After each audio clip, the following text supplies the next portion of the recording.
Hey guys, welcome back to my channel. Today I want to talk about the very best Hylotelephium or sedum or stone crop that I have ever grown. This is a variety called Matrona.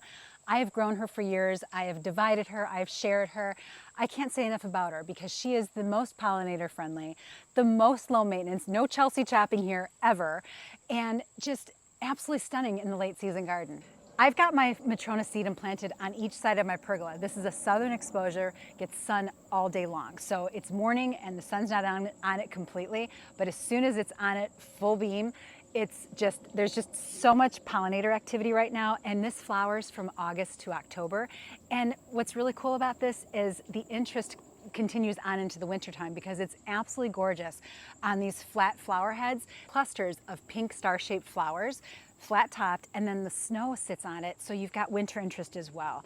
So the key to growing this is full sun, dry location, lean soil, so you don't want to add a ton of compost because what that will do is contribute to flopping, and we don't want flopping. I certainly don't want to spend time Chelsea chopping this. I have never had to Chelsea chop this variety. And you don't need to fertilize it ever. Actually, the fertilizing it will also contribute to flopping. So what you want to do is basically neglect it. Full sun, drying environment, and let it do its thing. And the flower clusters, they're just starting to open and they're the softest pink flower. The stems are gorgeous too. Everything about this plant is elegant. The stems are kind of a reddish purple color, a whorled leaf on it. I have no pest issues with this plant. I can divide it time and again. Just very little work for so much pleasure in a single plant. I mean, I can't say enough about it. So if you're looking for a sedum that you don't have to do anything to, you don't have to think about timing for as far as Chelsea chopping it, Matrona sedum or Hylotelephium is the way to go in my opinion. And while I've got you here, I might as well just show you the rest of what's going on the back of my patio here. Southern exposure, very hot, sun all day long, and with the exception of the Matrona sedum, and then I've got some Profskia in here. There are just a few perennials in here, which I'm going to be changing that as well. But there's a lot of annuals in here that no drip, so I don't water them aside from, getting them established for the first couple weeks. Then everything's basically on their own.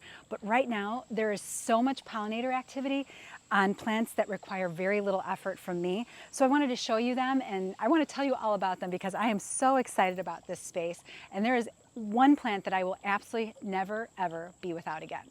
All right, excuse the hose. Haven't had a chance to put the hose away, but I planted this specifically because I love watching the butterflies and the bees and all the soldier beetles, everything that comes back here, and just enjoys it, and I enjoy it so much. So next to my Matrona sedum, I have a salvia. This is an annual salvia variety from Proven Winners called Unplugged White. Very low maintenance. Look at the bumble on this.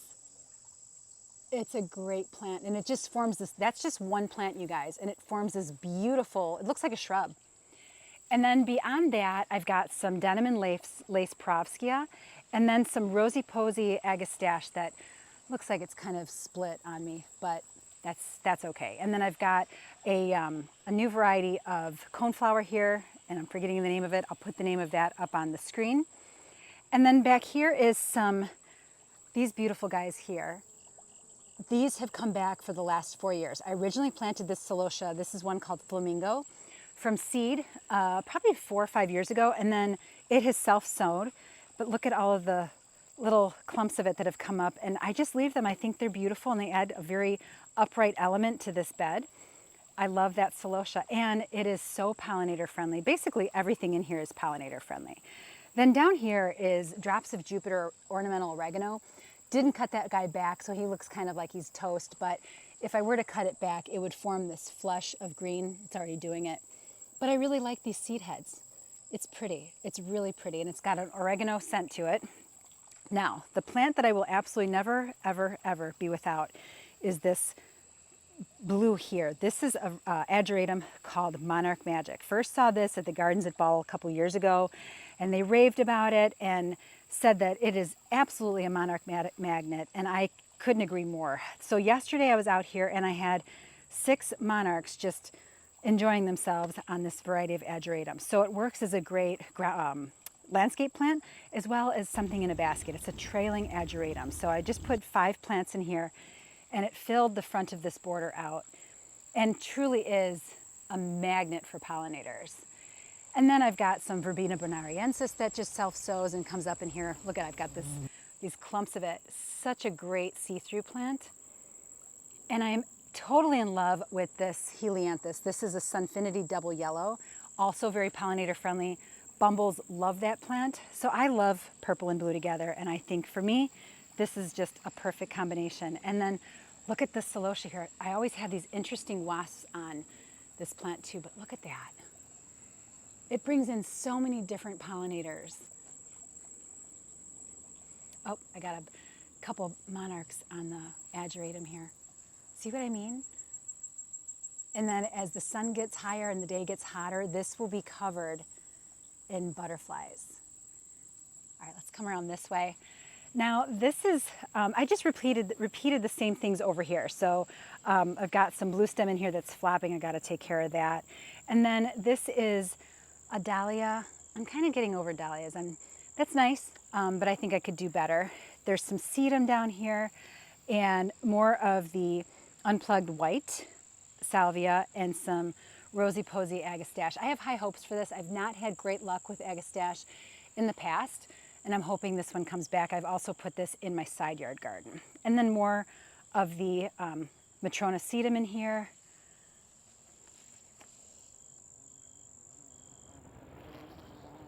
Oh, and they're battling in the salvia here. The only buddleia that has returned for me reliably the last couple years is from the Pugster series from Proven Winners. This is Pugster Blue.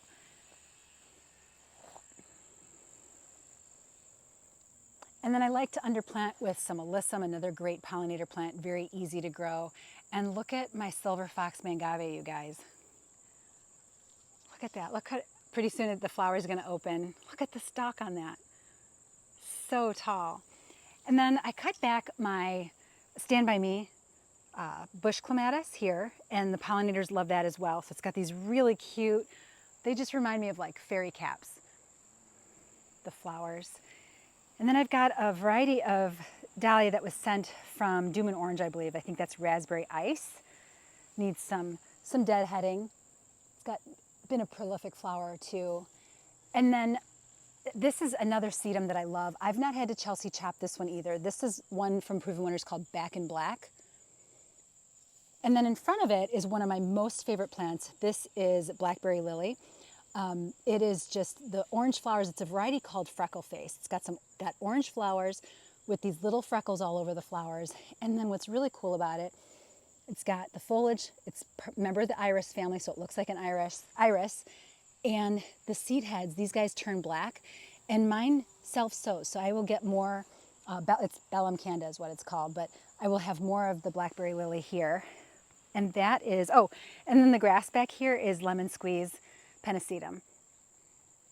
And then this is the full view of the patio, and it's just, I love it. I just love all of the activity back here, and I love how low maintenance these plants are. And yeah, I've not been deadheading the helianthus. Oh, look at the butterfly.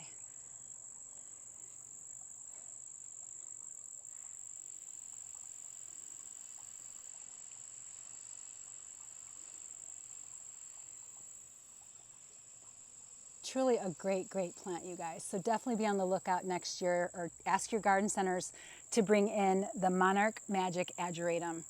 Definitely a great way to ensure you have monarchs coming into your garden. And that is my very easy to grow patio garden, you guys. Full sun, low maintenance, a lot of annuals that can really take those lean, dry growing environments. I love this space, and I have a few things I'm tweaking. I'm going to be taking out some perennial hibiscus. I've got some replacements to do, but other than that, I love this for my late season garden. I always look forward to this space, and I think fall, like late summer and into fall, is probably my most favorite time in the garden. There's just so much happening. So thanks for joining me, guys. I'll catch you in the next one. See ya.